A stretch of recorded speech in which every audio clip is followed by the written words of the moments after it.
BJP ഭരിക്കുന്ന സംസ്ഥാനങ്ങളിലെ ന്യൂനപക്ഷ വേട്ട. ഛത്തീസ്ഗഡ്, ഒഡീഷ, മധ്യപ്രദേശ്, രാജസ്ഥാൻ, UP എന്നിങ്ങനെ മുസ്ലിം ക്രിസ്ത്യൻ വിഭാഗങ്ങൾ അതിക്രമം നേരിടുന്ന നാടായി ഉത്തരേന്ത്യ മാറുന്നു. മതപരിവർത്തനം മറയാക്കി ക്രൈസ്തവ വേട്ട നടത്തുന്ന സംഘപരിവാർ നീതി. ഛത്തീസ്ഗഡിൽ ഇത് തുടക്കം മാത്രം.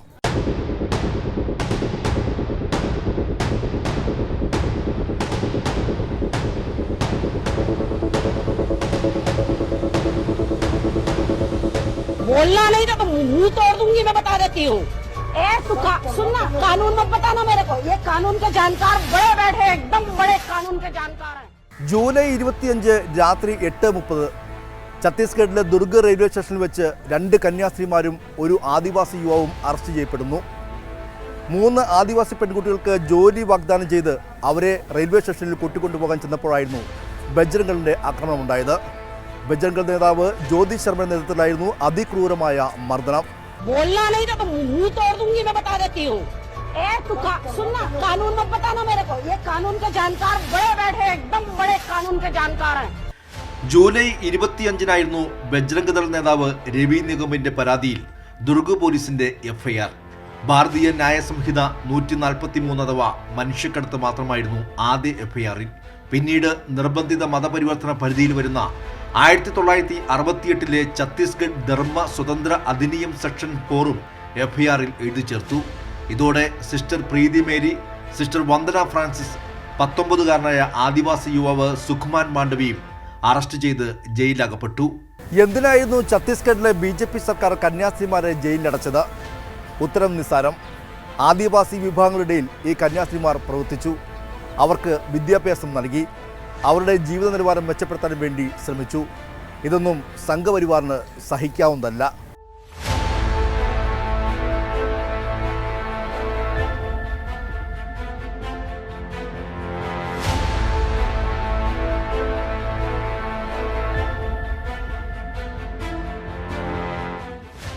കന്യാസ്ത്രീകൾ മനുഷ്യക്കടത്ത് നടത്തിയെന്ന് പറയുന്ന 3 യുവതികളുടെ ആദിവാസി ഗ്രാമത്തിലൂടെ ഞാനും ക്യാമറമാൻ കിരൺ രാജും യാത്ര ചെയ്തു.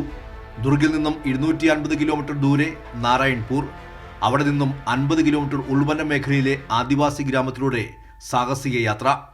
മാവോയിസ്റ്റ് ഭീഷണിയും ബജ്രംഗ് ദൾ ആക്രമണവും എപ്പോൾ വേണമെങ്കിലും നേരിടാം.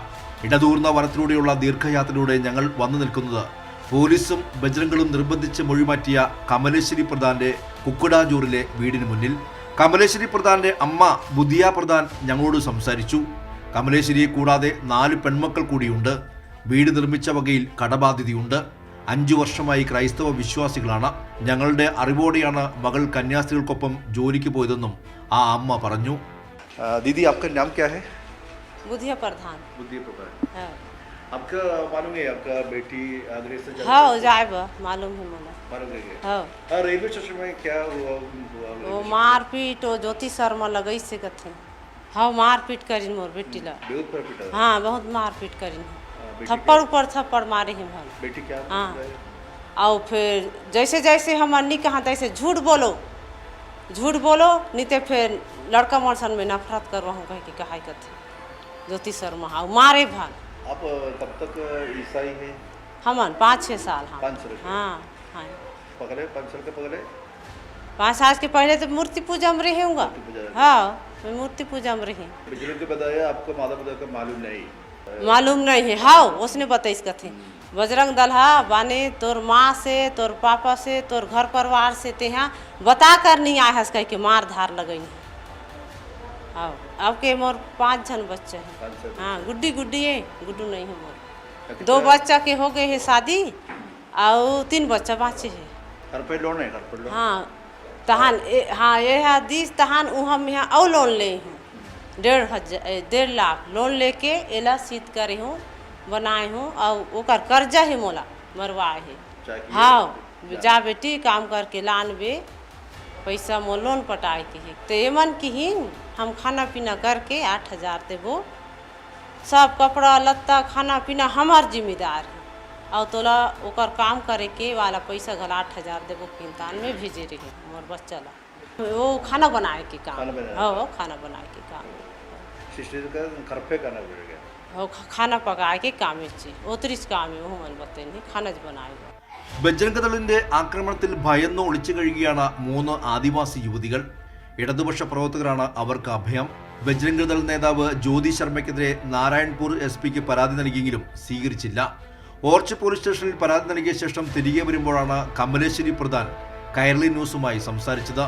ബജ്രംഗദൾ പ്രവർത്തകർ പറഞ്ഞതനുസരിച്ചാണ് പോലീസ് FIR എഴുതിയത്. കന്യാസ്ത്രീകൾക്കെതിരെ മൊഴി നൽകിയില്ലെങ്കിൽ കൂട്ടബലാത്സംഗത്തിന് ഇരയാക്കുമെന്നും കൂടെയുള്ള യുവാവിനെ കൊല്ലുമെന്നും ഭീഷണിപ്പെടുത്തി. കൊടിയ മർദ്ദനം ഏറ്റുവാങ്ങിയ പെൺകുട്ടി ഭയപ്പാടോടെയും കണ്ണീരോടെയും ഞങ്ങളോട് പറഞ്ഞു.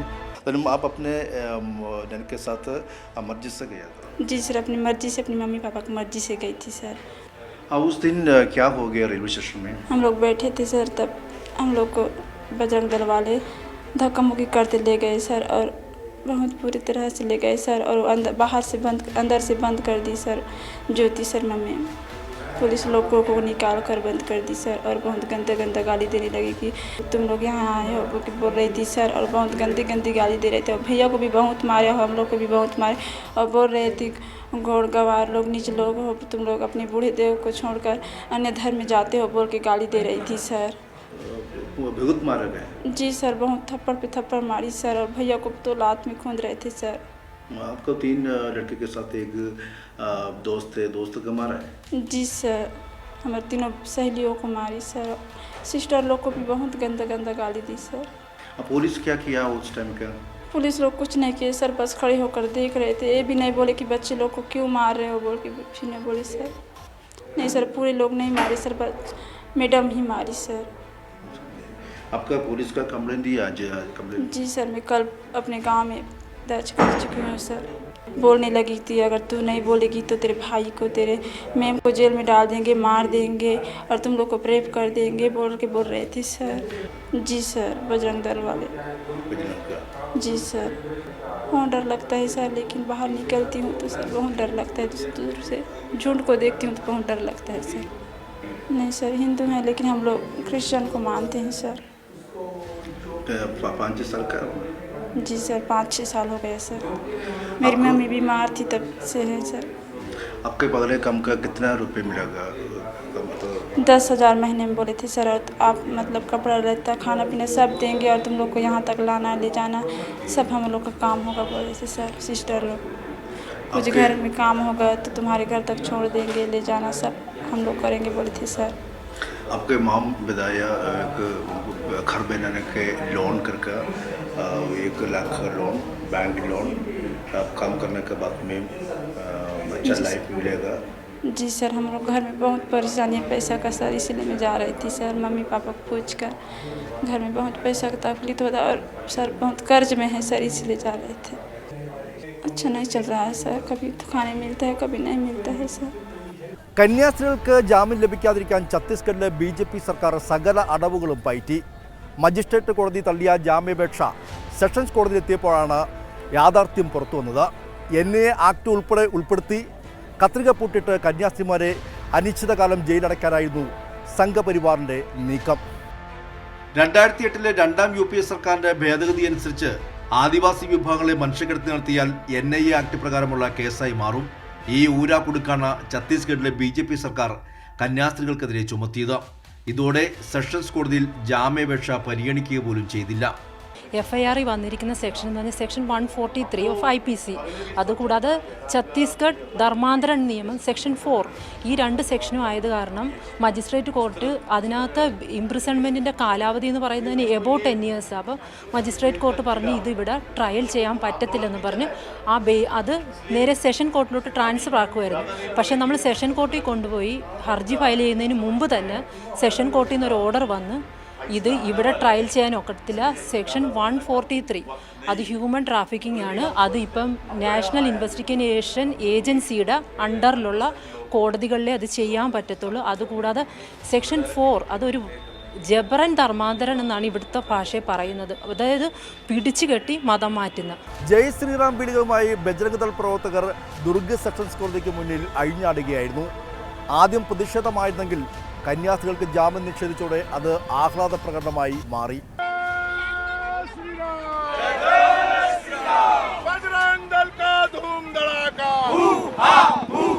बजरंग दल का धूम धड़ाका, जय जय श्री धर्मांतरण करने के लिए ले जा रहे थे, मानव तस्करी कर रहे थे। ये सारा बच्चों ने कहा है हम नहीं जाना चाह रहे हैं, फिर भी ये नन हमको जबरदस्ती लेके जा रही है। ये लड़का मुझे जबरदस्ती यहाँ छोड़ रहा है। उनका वीडियो क्लिप है हमारे पास और उन्होंने थाने में लिखित में उन्होंने बयान दिया है। उसी आधार पे वो दोनों नन और लड़के के ऊपर में कार्रवाई हुई है। ज्योति शर्मा के बोलने से कार्रवाई नहीं हुई है। तो एक बात बताइए, नन आगरा की है, 250-300 लोग वहाँ कैसे उपस्थित हो गए ईसाई धर्म के? आप बताइए पहले। कहीं ना कहीं बड़े रूप में प्रोजेक्ट इन लोग का चल रहा है, इसीलिए ऐसा हो रहा है। और हम लोग धर्मांतरण के विषय में खड़े हैं और खड़े रहेंगे जब तक चलेगा। जय जय श्री राम। हमारे हिंदू धर्म में धर्म परिवर्तन की मान्यता ही नहीं है। तुम कैसे धर्म परिवर्तन करते हो? ना समाज को पता है, ना लोगों को पता है। കന്യാസ്ത്രീകളുടെ വിഷയത്തിൽ കേരളം ഒറ്റക്കെട്ടായി നിന്നു. മതനിരപേക്ഷ വിശ്വാസികൾ തെരുവിലിറങ്ങി. കേന്ദ്ര സർക്കാരിനെ പ്രതിരോധത്തിലാക്കി പാർലമെന്റിലും ഈ വിഷയം ഉന്നയിച്ചു. നിങ്ങൾ മുസ്ലിങ്ങളുടെ വീടുകൾക്ക് നേരെ ബുൾഡോസർ അയക്കുന്നു, ന്യൂനപക്ഷങ്ങളെ വേട്ടയാടുന്നു. കേരളത്തിലെ ക്രൈസ്തവരെ പാട്ടിലാക്കാൻ വേണ്ടി കേക്കുമായി അരമനകളിൽ കയറി നിരങ്ങുന്നു. ആട്ടിൻ തോലിട്ട ചെന്നായികളാണ് നിങ്ങൾ. നിങ്ങളെ തിരിച്ചറിയാനുള്ള ബുദ്ധിയും വിവേകവും കേരളത്തിലെ ജനങ്ങൾക്കുണ്ട് എന്നുള്ള കാര്യം നിങ്ങൾ മനസ്സിലാക്കണം സർ. നഡ്ഡാജി, നിങ്ങൾ പഠിച്ചത് ക്രൈസ്തവ സ്കൂളില്, പീയൂഷ് ഗോയൽ പഠിച്ചത് ക്രൈസ്തവ സ്കൂളില്, നിർമ്മല സീതാരാമൻ പഠിച്ച ക്രൈസ്തവ സ്കൂളില്, ജയശങ്കർ പഠിച്ച ക്രൈസ്തവ സ്കൂളില്. ആരെ മതപരിവർത്തനം ചെയ്യാൻ വേണ്ടിയാണ് അവർ നിങ്ങളെ പഠിപ്പിച്ചത്? നിങ്ങൾ ക്രിസ്ത്യാനിയായോ? ഇല്ലല്ലോ, നിങ്ങൾ ഹിന്ദുവായി നിൽക്കുകയല്ല ചെയ്തത്. ഇടതുപക്ഷ എംപിമാരും വനിതാ എംപിമാരും ഛത്തീസ്ഗഡിലെ ദുർഗ് സെൻട്രൽ ജയിലിലെത്തി. ജയിലിൽ കഴിയുന്ന കന്യാസ്ത്രീമാർക്ക് ആത്മവിശ്വാസം പകർന്നു. സഭാ നേതൃത്വത്തിന് നിയമപോരാട്ടത്തിനായി കരുത്ത് നൽകി. സാന്ത്വനവുമായി എത്തിയ നേതാക്കളെ ഇരുകൈകളും നീട്ടി സ്വീകരിച്ചു.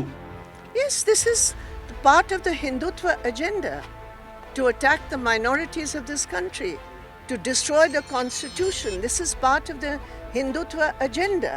അപ്പോൾ നിയമം കയ്യിലെടുക്കുന്നത് പോലീസോ അല്ലെങ്കിൽ അധികാരി വർഗമോ അല്ല, മറിച്ച് ഇവിടെയുള്ള സംഘപരിവാർ ശക്തികളാണ്. അത് കേവലം ഒറ്റപ്പെട്ട ഒരു സംഭവമായിട്ട് നമുക്ക് കാണേണ്ടതില്ല. അത് നാളെ എവിടേക്കും വ്യാപിക്കാനുള്ള സാധ്യതയുണ്ട്. വേദപാഠ ക്ലാസ് ഈ പുറത്തെ കോൺവെൻറ്റിൽ നടക്കുമ്പോൾ ആ കോൺവെൻറ്റിലെ വേദപാഠ ക്ലാസ്സിനകത്തേക്ക് ഒരു സംഘം ഇരച്ചു കയറി വരികയാണ് ജയ് ശ്രീറാം വിളികളുമായി. എന്നിട്ട് മുഴുവൻ പേരെയും പരിശോധിക്കുകയാണ്, ചോദ്യം ചെയ്യുകയാണ്. നിങ്ങളെല്ലാവരും ആരെങ്കിലും ഹിന്ദുക്കളായിട്ടുണ്ടോ എന്ന് പരിശോധിക്കുകയാണ്. എല്ലാം പരിശോധിച്ചതിന് ശേഷം അവിടെ നിന്ന് ഉച്ചത്തിൽ ജയ് ശ്രീറാം വിളിക്കുകയാണ്. ഈ ഭീകരാന്തരീക്ഷം നടക്കുന്നത് ഇന്ത്യയിലാണ്. അവരെ ഇവർ ആക്രമിച്ചതിനേക്കാളും ഇവർ അബ്യൂസ് ചെയ്തതിനേക്കാളും അവരെ ഏറെ വേദനിപ്പിച്ച് ഞങ്ങളോട് സംസാരിക്കുന്നതിനിടയിൽ അവർ വിങ്ങിപ്പൊട്ടി കരഞ്ഞ ഒരു സാഹചര്യം എന്ന് പറയുന്നത്, ഞങ്ങളെന്താ ഈ ഭാരതത്തിൻ്റെ ഇന്ത്യയുടെ പൗരന്മാരല്ലേ എന്നുള്ളൊരു ചോദ്യം അവർ പൊട്ടിക്കരഞ്ഞുകൊണ്ടാണ് ഞങ്ങളോട് ചോദിച്ചത്. ഇവിടെ അറസ്റ്റ് ചെയ്യപ്പെട്ട ഈ കന്യാസ്ത്രീയുടെ സഹോദരി അവർ ചുരിദാർ ധരിച്ച് പുറത്തുപോയി എന്ന് പറഞ്ഞത്, അവർ പറഞ്ഞ അവരുടെ ജീവിതത്തിൽ 20 വർഷത്തിന് ശേഷം ആദ്യമായാണ് തിരുവസ്ത്രം ഒഴിവാക്കി പുറത്ത് യാത്ര ചെയ്തത്. കോടതിയിലേക്ക് പോകാൻ തിരുവസ്ത്രം ധരിച്ച് സാധ്യമല്ലാത്തൊരവസ്ഥ നമ്മുടെ രാജ്യത്ത് സംജാതമാണ്. തിരുവസ്ത്രം പോലും അണിഞ്ഞ് പുറത്തു പോകാൻ ഭയപ്പെട്ടവരായിരുന്നു ഛത്തീസ്ഗഡിലെ കന്യാസ്ത്രീകൾ. BJP സർക്കാരിന്റെ കീഴിൽ ഇവർ എത്രത്തോളം ഭയപ്പാടോടെയാണ് കഴിയുന്നതെന്ന് അവരുടെ വാക്കുകളിൽ വ്യക്തം. ഇപ്പം ഞങ്ങൾക്ക് ഞങ്ങളുടെ റിലീജിയസ് ഇതുപോലത്തെ ഉടുപ്പിട്ട് നടക്കാൻ പേടിയാണ്, പുറത്തിറങ്ങാൻ. അതുകൊണ്ടാണ് ഈ വേഷം മാറി ഈ രീതിയിൽ ഇവിടെ വന്ന് ഞങ്ങൾ 2 ദിവസം താമസിക്കാൻ. കന്യാസ്ത്രീ വേഷത്തിൽ പോലും വരാൻ യാത്ര ചെയ്യാൻ പേടിക്കുന്ന ഒരു കാലമായി മാറിയിരിക്കുവാണ്. നമുക്കെല്ലാവർക്കും അവരവരുടേതായ ഏതൊരു മതത്തിനും ഉണ്ടല്ലോ ചെയ്യാൻ. അപ്പം ഞങ്ങൾക്ക് ഞങ്ങളുടെ സന്യാസം ഇപ്പോൾ ഇവിടെ സിസ്റ്റേഴ്സ്, ഹിന്ദു മതത്തിലെ സന്യാസികളെ സിസ്റ്റേഴ്സിനെ പോലെ അവർക്കുണ്ട് ആ ഒരു എന്താ പറയുന്നവരെ ഞാൻ മറന്നു വരും, വെള്ള സാരി ഉടുത്ത് ബ്ലൗസൊക്കെ അവർക്ക് അവൻ്റെ ഫ്രീഡം ഉണ്ടല്ലോ നമുക്ക് നടക്കാൻ. അപ്പം ഞങ്ങൾക്കതില്ല, അങ്ങനെ ഇല്ലാത്തതുപോലത്തെ ഒരു ഫീലിംഗ്. അറസ്റ്റ് ചെയ്തിട്ട് ആദ്യം FIR ഇട്ടത് പിന്നീട് മാറ്റി മനുഷ്യക്കടത്താക്കി. ഇതൊക്കെ ഇന്ത്യയിൽ ഇന്ന് വരെ കണ്ടിട്ടില്ലാത്ത വിധത്തിലുള്ള ഒരു ജനാധിപത്യത്തിനും മതേതരത്വത്തിനും ഭരണഘടനയ്ക്കും എതിരായിട്ടുള്ള ഒരു പ്രവൃത്തിയാണ്. അത് തെറ്റാണ് എന്നിപ്പം കേന്ദ്ര സർക്കാരിന് നേതൃത്വം കൊടുക്കുന്ന ഗവൺമെൻറ്, ഇന്ത്യൻ പ്രധാനമന്ത്രി ഒന്നും മിണ്ടിയില്ലെങ്കിൽ പോലും ആഭ്യന്തരമന്ത്രി പറഞ്ഞു കഴിഞ്ഞു. യഥാർത്ഥത്തിൽ ഇവരൊക്കെ ഇവിടെ പ്രവർത്തിക്കാൻ വരുന്ന ഒരു പഴയ കാലം നമുക്ക് ഊഹിക്കാവുന്നേ ഉള്ളൂ. എത്ര പിന്നോക്കാവസ്ഥയിൽ നിന്ന ഒരു പ്രദേശത്ത് ജീവകാരുണ്യ പ്രവർത്തനം നടത്തി സഹായം കൊടുത്ത് മക്കൾക്ക് അക്ഷരം പഠിപ്പിച്ച് അങ്ങനെ ഒരു സമൂഹത്തിന് ഏറ്റവും നല്ല സഹായം കൊടുത്തുകൊണ്ടിരിക്കുന്ന ആളുകളാണ്. ഫാദർ ബെന്നി എന്ന് പറയാം, ആയിരക്കണക്കിന്, പതിനായിരക്കണക്കിന്, ലക്ഷക്കണക്കിന് വരുന്ന കുഞ്ഞുങ്ങളെ ഞങ്ങളുടെ സ്കൂളിൽ പഠിച്ച് പുറത്തു പോയി ജീവിതത്തിൻ്റെ എല്ലാ തുറകളിലും സേവനം അനുഷ്ഠിച്ചുകൊണ്ടിരിക്കുന്നു. അവരെ ആരെങ്കിലും ഞങ്ങൾ മതം പാറ്റിയിട്ടുണ്ടോ? ഞങ്ങൾ അങ്ങനെയൊന്നും ചെയ്യുന്നവരല്ല. എല്ലാ മതത്തെയും സ്നേഹത്തോടെ കാണുന്ന ഞങ്ങൾ, നല്ല ജീവകാരുണ്യ പ്രവർത്തനം നടത്തുന്നവർ, ഈ 2 സിസ്റ്റർമാരും അങ്ങനെ തന്നെ പ്രവർത്തിക്കുന്നവരാണ്. ഛത്തീസ്ഗഡിൽ നിരന്തരം ആക്രമിക്കപ്പെടുന്നവരാണ് ക്രൈസ്തവ വിഭാഗമെന്ന് നേരിട്ട് മനസ്സിലാക്കാൻ കഴിഞ്ഞു. പ്രേക്ഷിത പ്രവർത്തനവും സ്കൂളുകൾ നടത്തിയിരുന്ന പാസ്റ്റർമാർ ഉൾപ്പെടെ നിരന്തരം ആക്രമിക്കപ്പെടുകയും ജയിലിൽ അടയ്ക്കപ്പെടുകയും ചെയ്യുന്നത് പതിവാണ്. BJP ഭരണം ഇവിടെ വന്നതിന് ശേഷം ഒരു 3 വർഷങ്ങളായിട്ട് വളരെയധികം പീഡകളാണ് ഇവിടെ ക്രിസ്ത്യൻസ് അനുഭവിക്കുന്നത്. ജ്യോതി ശർമ്മയുടെ നേതൃത്വത്തിലുള്ള ബജ്രംഗ് ദളിൻ്റെ ആളുകളാണ് ഇതിന് നേതൃത്വം നൽകുന്നത്. ഇവിടെയുള്ള ഭരണാധികാരികൾ, പോലീസുകാർ, ഇവരാരും ക്രിസ്ത്യൻ സംഘടനകൾക്കോ ക്രിസ്ത്യാനികൾക്കോ അനുകൂലമല്ല. മതപരിവർത്തനമെന്ന ഒരു വിധത്തിലും തെളിയിക്കാൻ കഴിയാത്ത ആരോപണം ആരോപിച്ചുകൊണ്ട് കഴിഞ്ഞ 20-ാം തീയതി ഞായറാഴ്ച ഞങ്ങളുടെ 6 പാസ്റ്റർമാരെ ഇവിടെ ജയിലിൽ അടച്ചു.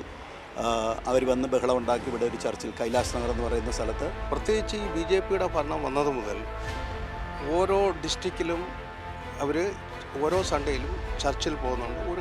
മിനിമം ഒരു 10 ചർച്ചിനെ അവർ ഉപദ്രവിക്കും. ഇവർ കയറി അറ്റാക്ക് ചെയ്യും, അടിക്കും, ബഹളം വെക്കും. പോലീസ് വരും, ഞങ്ങളെ പിടിച്ച് പോലീസ് സ്റ്റേഷനിൽ കൊണ്ടുപോകും. അവിടെ നിന്ന് ഞങ്ങളെ ജയിലിൽ കൊണ്ടുപോകുന്ന സ്ഥിതിയാണ് നടക്കുന്നത്.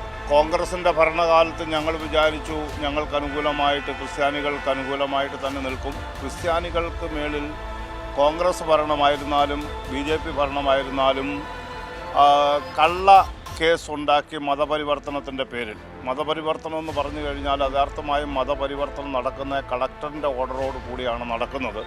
എല്ലാ ചർച്ചുകളിലും ഇങ്ങനെ മറ്റു മതത്തിൽ നിന്ന് വരുന്നവരെ ഒരു ഫോം ഫില്ലപ്പ് ചെയ്ത് കളക്ടറുടെ അനുവാദത്തോടു കൂടിയാണ് അവരെ മറ്റ് മതത്തിൽ ആക്കുന്നത്. ഇത് കള്ളക്കേസ് നിർത്തി, കള്ളസാക്ഷികളെ നിർത്തിയതിന് ശേഷം അപവാദങ്ങൾ പറഞ്ഞുണ്ടാക്കി അവരുടെ മേലിൽ കേസെടുക്കുകയും അത് കഴിഞ്ഞിട്ട് അവരെ ജയിലിലടയ്ക്കുകയും ചെയ്യുന്ന പ്രക്രിയ പണ്ട് കാലത്തെ ഉണ്ടായിട്ടുണ്ട്. ഇന്ന് ഇപ്പോൾ 1.5 വർഷമായിട്ട് അതികഠിനമായി എല്ലാ ഞായറാഴ്ച ഒരു 4-5 ചർച്ച് ഛത്തീസ്ഗഡ് എവിടെല്ലാം തല്ലി പൊളിച്ച്, വീടായിരുന്നാലും വീട്ടിലുള്ള ഉപകരണങ്ങൾ, ഫ്രിഡ്ജ്, വാഷിംഗ് മെഷീന്, സാധാരണമായി ജീവിക്കുന്നവരുടെ പാത്രങ്ങൾ പോലും നശിപ്പിച്ച് തല്ലി തകർന്ന് ഒരു ആതങ്കവാദം തന്നെയാണ് നടക്കുന്നത്. ഛത്തീസ്ഗഡിൽ ഉള്ള വിഷയം എന്ത് കഴിഞ്ഞാൽ ക്രിസ്ത്യാനികൾക്ക് ഫേവറായിട്ട് ഒരു പാർട്ടിക്കാരുമില്ല. ഞങ്ങൾ വിചാരിച്ചു BJPക്കാർ എന്തെങ്കിലും ചെയ്യും. അവർ പറയുന്നത് മറ്റ് ഞങ്ങളെ തല്ലുന്നവരുടെ കൂട്ടം BJPക്കാരല്ല, കോൺഗ്രസ്സുകാർ ഇവിടെ ഭരിച്ചുകൊണ്ടിരുന്നു. കോൺഗ്രസ്സുകാരുടെ അടുത്ത് പോയപ്പോൾ, ഈ കഴിഞ്ഞ പ്രാവശ്യം കോൺഗ്രസ്സുകാർ ഇവിടെ ഭരിച്ചുകൊണ്ടിരുന്നപ്പോൾ ക്രിസ്ത്യാനിക്കെതിരെയുള്ള പ്രശ്നത്തിൽ ഞങ്ങൾ കടന്നു കഴിഞ്ഞപ്പോൾ ഇവിടുത്തെ അന്നത്തെ പൂർവ്വ മുഖ്യമന്ത്രി പറഞ്ഞത്, നിങ്ങൾ മൗനമായിട്ടിരിക്കുക, ലാസ്റ്റ് ഞങ്ങൾ നോക്കാം. ആ സമയങ്ങളിലും ഇതുപോലെ തന്നെ ക്രൂരത ഞങ്ങൾ ഏൽക്കാനായിട്ട് ഇടയായിരുന്നു. ഇപ്പോഴും അങ്ങനെ തന്നെ നടക്കുകയാണ്. കന്യാസ്ത്രീകൾക്ക് വേണ്ടി കേരളത്തിൽ കണ്ണീർ പൊഴിക്കുന്ന BJPയുടെയും കോൺഗ്രസിന്റെയും ഇരട്ടത്താപ്പ് ഛത്തീസ്ഗഡിൽ കാണാൻ കഴിയും. കന്യാസ്ത്രീകളുടെ ജാമ്യാപേക്ഷയെ കോടതിക്കുള്ളിൽ ശക്തമായി BJP സർക്കാർ എതിർക്കുമ്പോൾ പുറത്ത് ബിഷപ്പ് ഹൗസിലും അരമനകളിലും കയറിയിറങ്ങി കേരളത്തിലെ BJP നേതാക്കൾ കണ്ണീർ പൊഴിക്കുന്നു. 8 ദിവസത്തെ ജയിൽവാസത്തിന് ശേഷം കന്യാസ്ത്രീകൾക്ക് ജാമ്യം ലഭിച്ചയുടൻ BJP സംസ്ഥാന അധ്യക്ഷൻ രാജീവ് ചന്ദ്രശേഖരന്റെ നാടകീയമായ വരവും സിനിമയെ പോലും വെല്ലുന്ന രംഗങ്ങളായിരുന്നു. ക്രെഡിറ്റ് ഏറ്റെടുക്കാനുള്ള പാച്ചിലിനിടെ മാധ്യമങ്ങൾക്ക് മുന്നിൽ രാജീവ് ചന്ദ്രശേഖരന് അടിപതറി. ഇവരെ പിടിച്ച് അകത്തിട്ടത് BJP സർക്കാർ തന്നെ ഇവരെ പുറത്തിറക്കുകയും ചെയ്യുന്നു. അതിലെങ്ങനെയാണ് BJPക്ക് ക്രെഡിറ്റ് എടുക്കാൻ പറ്റുന്നതെന്ന്? അകത്തിട്ടതും ഞാൻ ക്രെഡിറ്റ് എടുത്തോ? ഞാൻ പറഞ്ഞതെന്താണ്, ഞങ്ങളോട് 5-6 ദിവസം മുമ്പേ സഭ വിളിച്ച് സഹായിക്കണം എന്ന് പറഞ്ഞു. ഞങ്ങൾ സഹായിക്കാൻ ഇറങ്ങി. ഞാൻ ഇന്നലെയും പറഞ്ഞു, മിന്നാന്ന് പറഞ്ഞു, നിങ്ങൾ ഒരു കോൺട്രവേഴ്സി ഉണ്ടാക്കരുത്, നിങ്ങൾ നല്ലൊരു സന്തോഷ ദിവസമാണ്.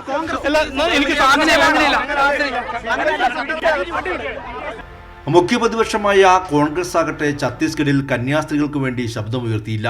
കേരളത്തിൽ നിന്നുള്ള UDF MPമാർ ഛത്തീസ്ഗഡിലെത്തിയെങ്കിലും പ്രാദേശിക കോൺഗ്രസ് നേതൃത്വത്തിന്റെ നിലപാടും മൃദു സംഘപരിവാറിൻ്റേത് തന്നെ. CPI ഉൾപ്പെടെയുള്ള ഇടതുപക്ഷ സംഘടന മാത്രമായിരുന്നു കന്യാസ്ത്രീകൾക്ക് വേണ്ടിയും ബജ്രംഗ് ദളിനെതിരെയും പരസ്യ പ്രതിഷേധം നടത്തിയത്.